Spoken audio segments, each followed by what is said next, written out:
Hey guys, SoCal Val here. You are listening to the Hitting the Turnbuckle podcast.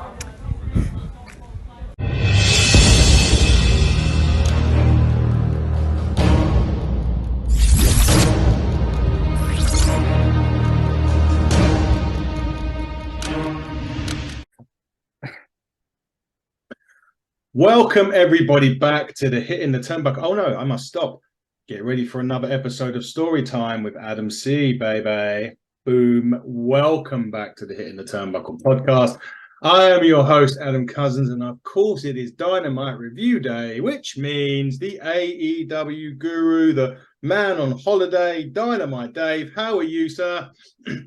I'm awesome, man. I'm really good. A holiday must have done you the world. Enjoying some nice weather, enjoying the beach. As you know, we're pretty landlocked in the Midlands, so to be able to get out to the coast and enjoy some decent weather, it's been awesome. But I wouldn't miss my wrestling, and I wouldn't miss the Dynamite review. You wouldn't, and you got your hands on the game as well. Fight Forever. You said you showed me a picture that William Regal's in it as well. Yeah, it was like, oh no, Regal's still on it, but there's a fair few. Cody's still on it and all sorts. But it's a pretty decent game, to be honest. It's a bit of a return to the old arcade style games.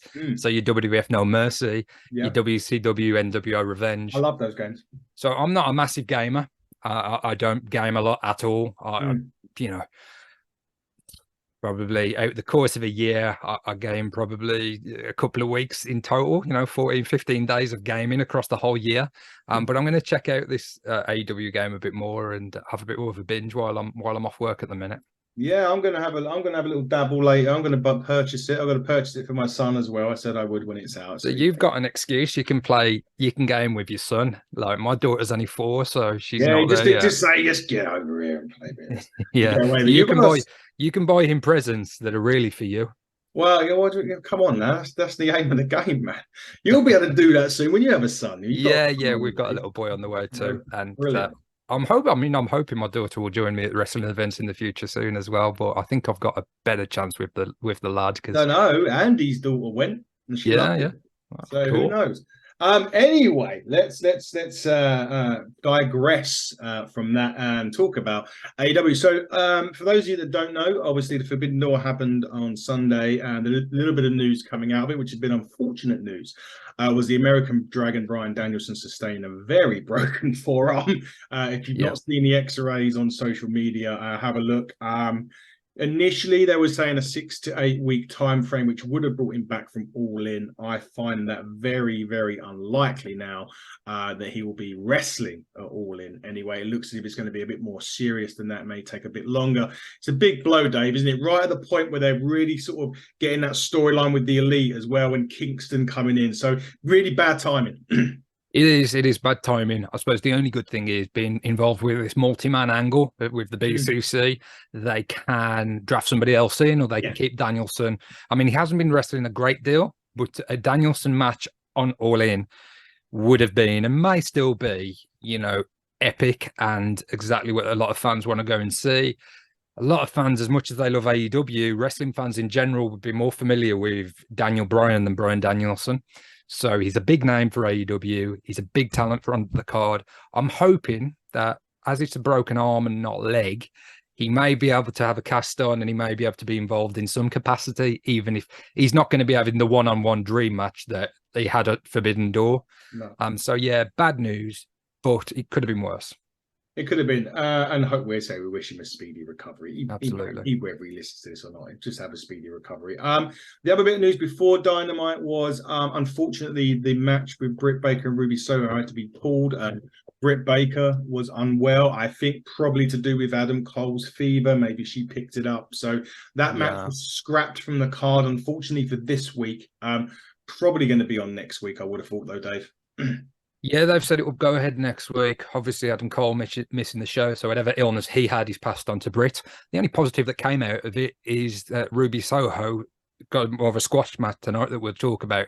But she had a very good bit of mic time as well, and she was pretty good on the mic. I know there's stuff we've got to get into, and I've got to let you have your say on the stuff that we didn't like about Dynamite this week. But I thought, the pen and paper. Ruby Soho getting a bit of. She's phenomenal on the mic. I don't know how much she did in WWE because obviously she was the leader of the Riot the Riot Squad, wasn't she? So, but she's a great talker. So that was something, at least something good that came out of the Brit situation this week. Yeah, well, strap yourselves in. This is going to be a bumpy ride. Okay, so he was still in Canada this week. The first match that started the show was Jon Moxley and Ishii. So I believe this match was actually going to be meant to be Bryan Danielson versus Ishii, because if you actually heard the Forbidden Door scrum, Danielson was annoyed that Ishii pinned Yuta. Basically, he was going to smack Yuta in the face and take out Ishii, but obviously his arm prevented him from doing that. Eddie Kingston and obviously Castagnoli was at ringside. A load of stuff happened. The match for me was fine and was good. It was a good start to Dynamite. The only thing that let it down for me, surprise, Moxley bled, but I mean, Jesus, we can't criticize Moxley bleeding. I don't think he bled at Forbidden Door though, which was a shock. No, I know. No, he didn't. He saved it.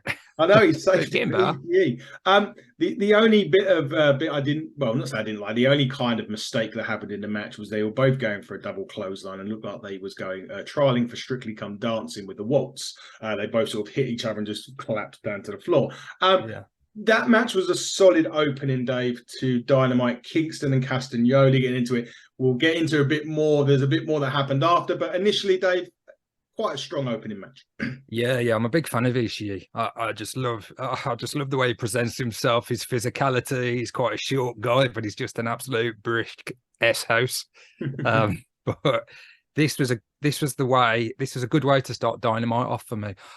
I loved Kingston and Claudio staring at each other for the whole match. I thought that was so good. And Eddie Kingston, I don't know if it's fair to say underrated, because everybody appreciates how good he is. No, he's but he gets a lot of flack at times online about his body. And he gets fat shamed, basically. That's what happens. It's bullying and not something that we like on hitting the turnbuckle or elsewhere.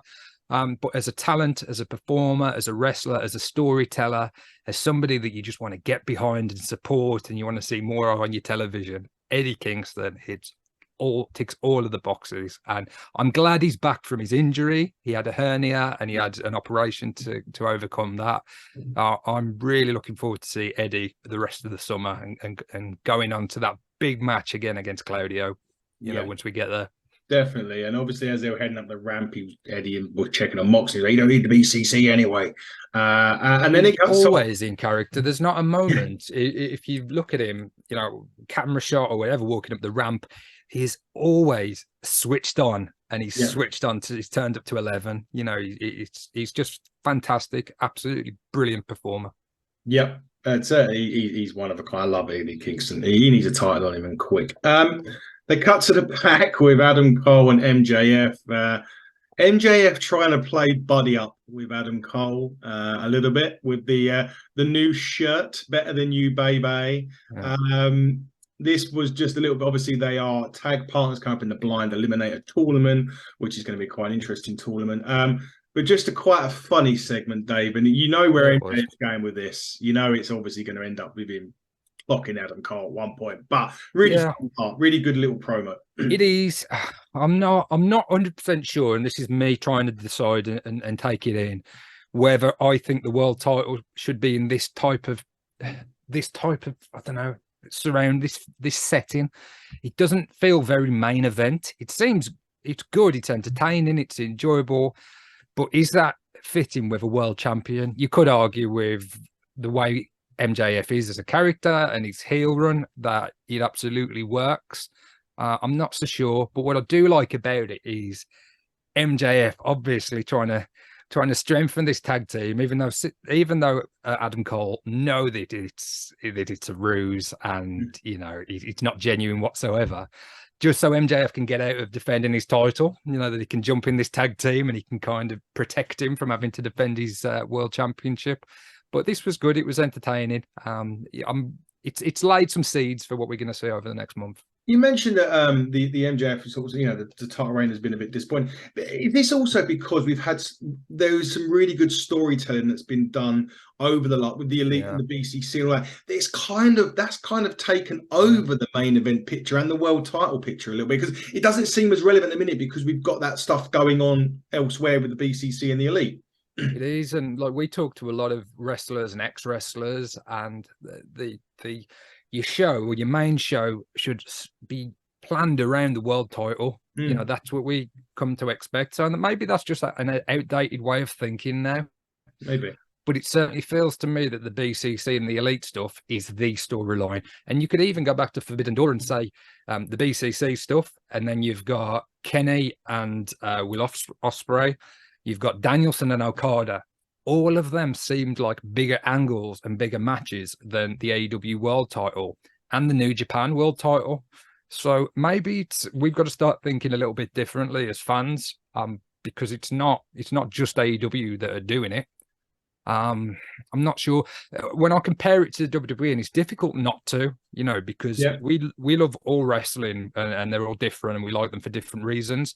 But the most important wrestler and the biggest character by far in the WWE is Roman Reigns. And he's the one holding the world title, So when you compare Roman to MJF, it's not really comparable for me. So I'm having a little bit of a hard time really kind of deciding myself what the right thing to do is. But traditionally, you want your top guy holding the world title and in the top angle on the show. You do, and that is it. I agree. And no, I'm not going to change my mind. I'm not going to accept anything less. It could be disputed, but we're just we're fans and we're long time fans. So when we're breaking it down, we have to give our opinion and how it makes us feel. You're going to get ready for an opinion in a minute. Anyway, backstage again, we had the Moxley and Kingston still kicking off. Renee Paquette gets involved. She's done. Kingston's got to fix this. Where are they going with it? Yeah, I liked the use of Renee in this, because obviously she is, doing the interviews, the backstage interviews, but it's well known that she's Moxley's wife. So to pretend otherwise, again, would insult our intelligence. So I thought she did a really strong job at building on this and saying, you guys, you've got to sort it out. I love this story. I really do. I love the fact that Mox and Eddie don't seemingly have a massive issue with each other. No. But it's the decisions they make, or, it's the whole Claudio situation, or with Mox, going this way and he's in a faction and he's doing things very differently to when he was kicking back, having a beer or an alcohol-free beer with Kingston and going town to town and just beating people up. Because they had that run as a tag team as well, didn't they? Which was really good. So obviously injuries and different things have taken them other paths. And it's Moxley's decisions that Kingston hates, not Moxley. Yeah, so he was like, wait, we're a scumbag. Yeah. That's it. I can't get enough of this, to be honest with you. No.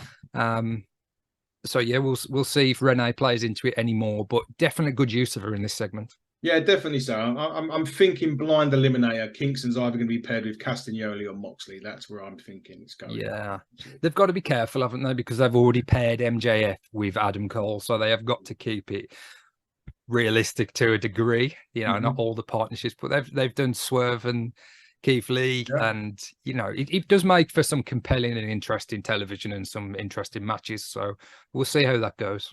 Yes, speaking of matches, Dave, the next one on the list was Orange Cassidy, Vikingo, and Keith Lee versus the JAS. Here we go. Right, okay.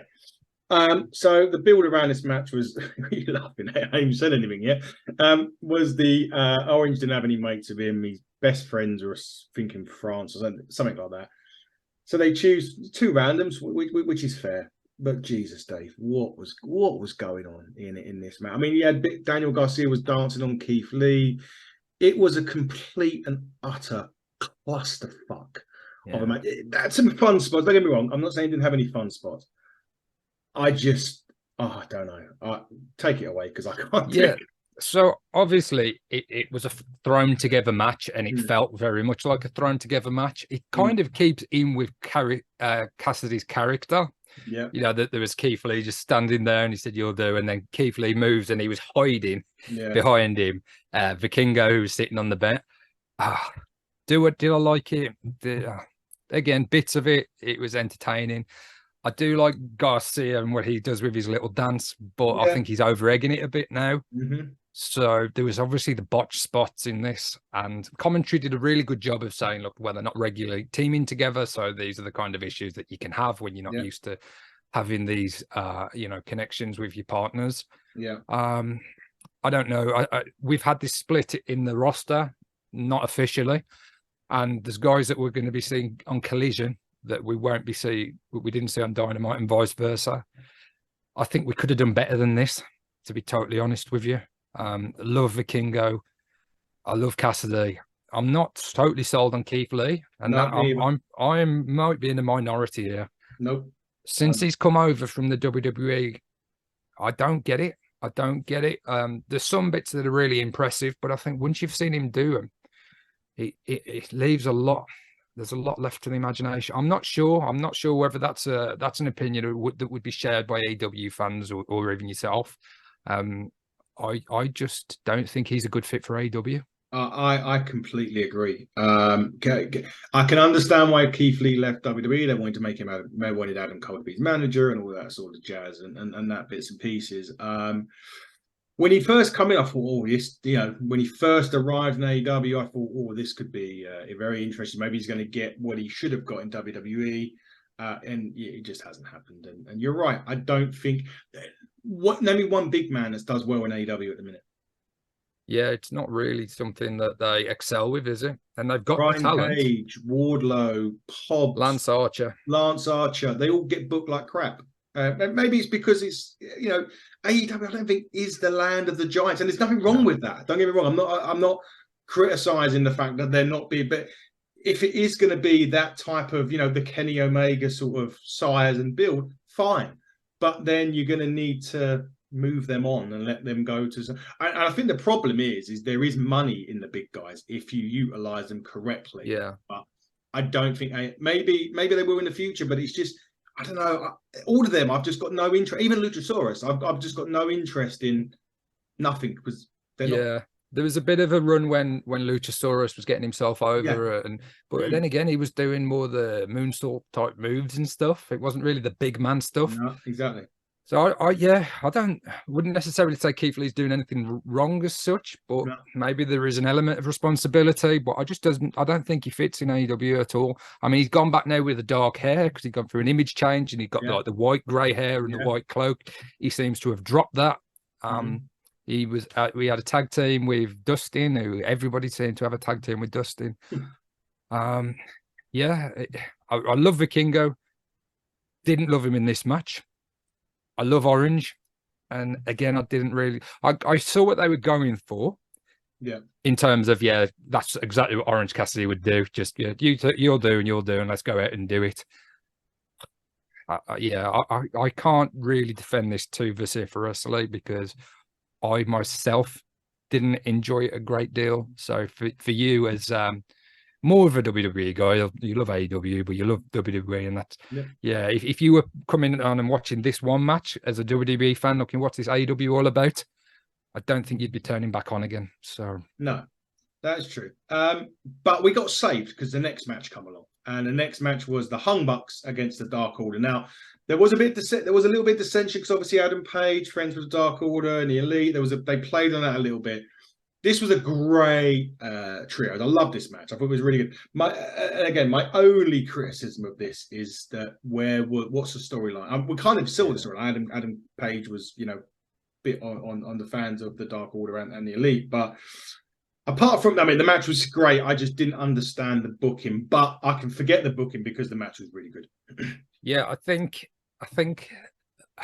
with the YouTube series being the Elite, I think there was a lot more that went on there than it did on television. Obviously, we saw the angle with Hangman, and he was good friends with the Dark Order, and the Dark Order were always there for him, Yeah. and then he's gone back to the books. So, you know, loosely we knew what was going on, but I think there was a lot more detail in the YouTube stuff.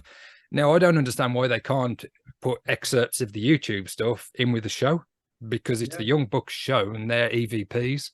Yeah. So I'm not saying that you show 20 minutes of a YouTube video. You know, 30 seconds would do, just to, you know, help us along with the story a little bit more. Yeah. A match that perhaps we would have wanted to, if it was had a better build, we'd have wanted to see a lot more. There was nothing wrong with what they did in the match. It was great. They're good wrestlers. But from a story point of view, I understand the criticism. Yeah, exactly that. Anyway, more importantly, at the end of this match, the BCC come out. They were kicking the living crap out of the both of them. The Dark Order just left. Yeah. Funny. They just left it. Like, I like that. I like that. Is, you know. Yeah, because, you know, Adam Page had kind of left them, and he even if he didn't think that that's what he was doing, he was, you know, he's been positioned on screen with the Dark Order, and those were his guys, those were his friends, and he's dropped them pretty quick to go back to the books. Yeah. So I liked that. I like the fact that Dark Order turned away and they didn't do what they would have done a month or two ago and gone and helped him. Yeah. Maybe makes Hangman in the story think about his decisions a little bit more. Yeah, possibly so. Kingston come out. Claudio start beating him up. Interesting thing, Moxley wouldn't look at that. He was not looking at that. Anyway, the final said is in Boston in the TD Garden on the 19th of July. It's blood and guts. Obviously, the other Japanese guy was there. Takeshita. Oh, that was good, mate. That was good. I'm getting better now. You've been taking lessons, I mean. Taking lessons, yeah. Lessons from you. Anyway, so that they've announced blood and guts, which we knew, we kind of knew was coming, but it will be a really good. I think, is that the point though, Dave, where it ends? I think that would be the obvious place to finish it. You know, that's the big blow off match. And as good as this has been, we don't want to get fed up of it. We don't want to get tired of it. There's only so many times you can have these multi-man matches, though. And they have had the individuals and the singles and the tag matches as well. So, yeah, I think they should perhaps build to the blood and guts, and then following that, the fallout of that, go their separate ways. You know, you're still going to get those two teams together, but start some new stories off with new opposition. Yeah, exactly that. There's a bit of Roderick Strong, MJF, Adam Cole at the back. Basically, Adam Cole knows MJF's playing him, and then he's just going along with it. And basically, I think MJF called Roderick Strong a generic white guy. Yeah, that popped me. I thought that was funny. Quite funny. Then we got, when you order Dominic Mysterio from Wish, he come out. That was Mr. Jungle Boy Jack Perry in his new clothes. He looks like the guy that you finally lose your virginity and you're being called the next day. He come out.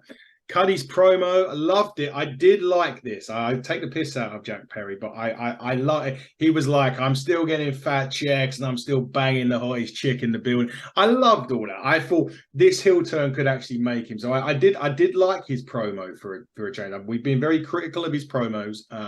Love this one. Hook comes out and Jack Perry just literally flies out of the arena, flies into a car and goes. But I thought this was really, really good from Jack Perry to get over the fact now he's becoming the arrogant heel. He's doing that sort of heelish stuff. I like this, and I like where it's going, Dave. I don't know about you. Yeah, if this leads to Jungle Boy finding his way back to Christian as a heel, and what they're doing with the TNT title, I think it could be very entertaining. And yeah, I'd be all for that. I don't think Jungle Boy is ready to be doing too much of this on his own. Yeah. So they're going to build to a match against Hook. My choice, if I was booking it, I would certainly be getting Christian back involved. Whether that's Jungle Boy goes back to Christian and says, look, I'm ready to listen now. Everything that you said was right, but I wasn't ready to hear it. Now I am. Something to that effect. I think that would be really, really interesting. And I think Jungle Boy has still got a lot to learn under the tutelage of Christian and the backup of Luchasaurus. I think that would be the way to really get this new character over.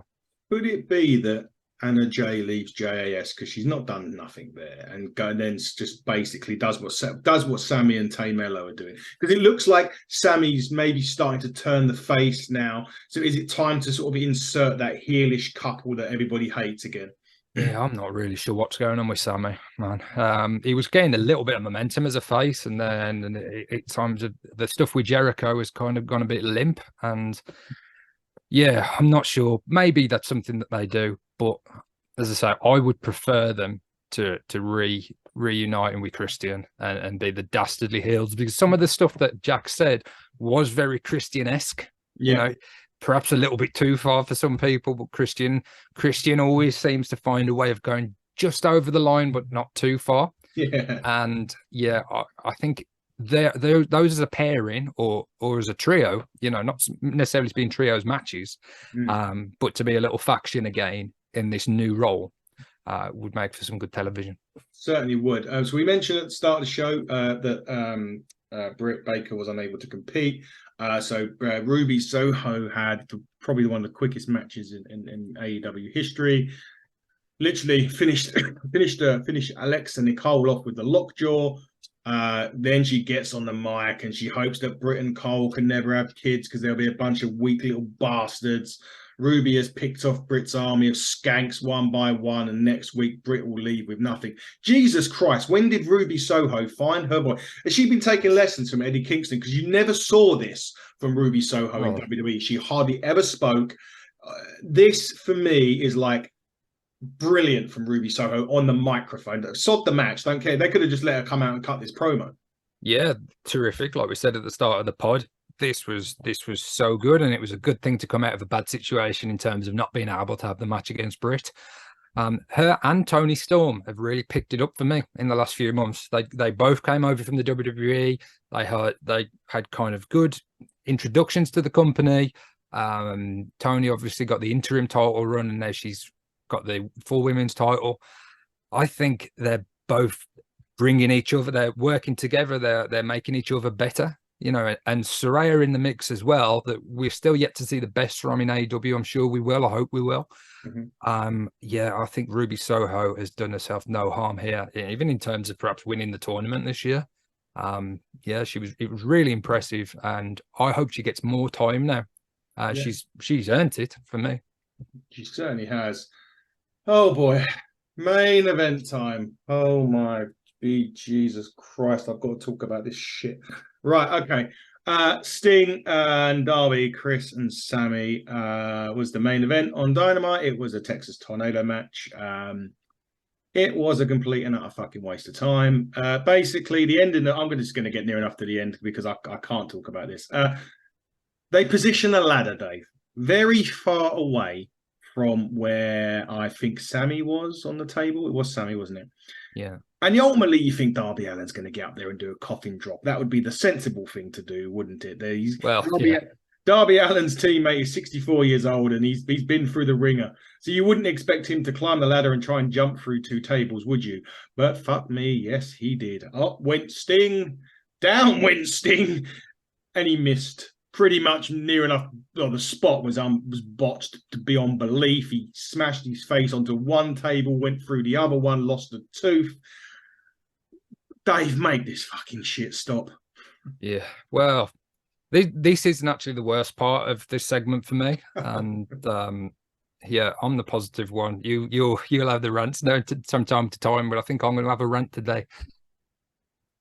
This should have never happened. I understand that they set it up at Forbidden Door. Yeah, when Sammy did the 630 and he put Sting through the table. So I understand the thinking that Sting would want retribution. Up until now, they'd really used Sting well in AEW on the whole. This is not the way to use Sting, and it's not the way to use Jericho. And I'm actually more annoyed with the use of Jericho than I am with Sting doing this spot and jumping through the table and really hurting himself. He did hurt himself. He lost a tooth, as you say, and it was so unnecessary. Jericho, for me, is starting to become what he hated. Back when he was in WCW, he hated that the big stars were picking up the big money and they were taking up the best spots on the card. The main event spots, like Jericho was in today. As I say, he's becoming what he hated. He really needs to step aside now and let Sammy Guevara and Darby Allin and these younger stars come through. The Painmaker is stupid. Nobody wants to see it. Nobody wants to see him throwing fireballs in people's faces. They want to see these young, talented wrestlers in the main event of shows like Dynamite and lead us into the next generation of wrestling. There's a place for legends, there's a place for the likes of Sting, there's a place for the likes for Jericho, but this isn't the way to do it, and these matches are not needed on weekly television. I was pretty furious, to be honest, as this is what we get at the end of the night. And to raise another point, or a bigger point perhaps, in WCW and across wrestling over the years, when wrestlers have been put in prominent positions on the booking team, it can lead to this type of stuff. Now, I thought having the likes of Bryan Danielson on the, in creative was a good idea. And I do see the merits to it. But if we're going to get more stuff like this, because Chris Jericho is doing more in terms of creativity, then I would rather no wrestlers be involved and they get former wrestlers in. Utilize the likes of your Arn Andersons, your Dean Malenkos, your Jerry Lynn's, your Paul Whites, your Mark Henrys. Those guys are there. Billy Gunn there.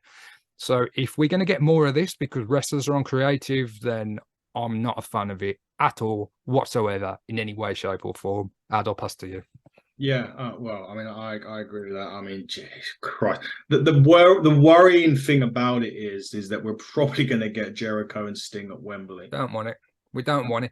And to be honest, if we do get it, I hope that it's Jericho that's retired and not Sting, because he's more of a problem doing stuff like this than Sting jumping off a table. It was an ill-advised move. It was needless, and he's hurt himself off the back of it. It looked a bit far for Darby to jump.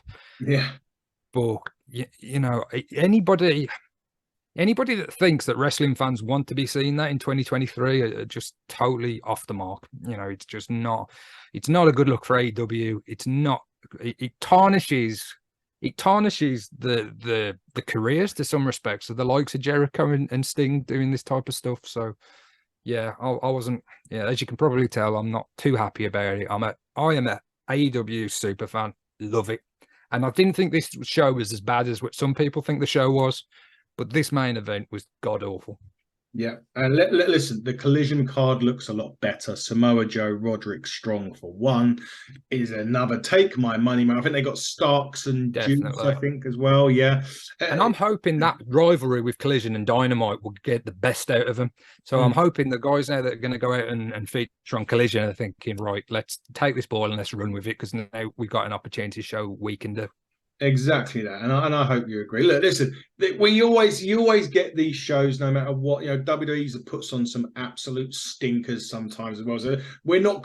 Listen, I mean, as you said earlier on, I am a WWE fan. I will criticize the hell out of that product, and I will criticize it if I don't like something. It doesn't matter the brand or the product or who it is. I will say I didn't like it. So you're going to get shows like this. We'll probably do review shows from WWE when I'll be like, that was awful. This was bad. It is what it is. It's wrestling. It will be good.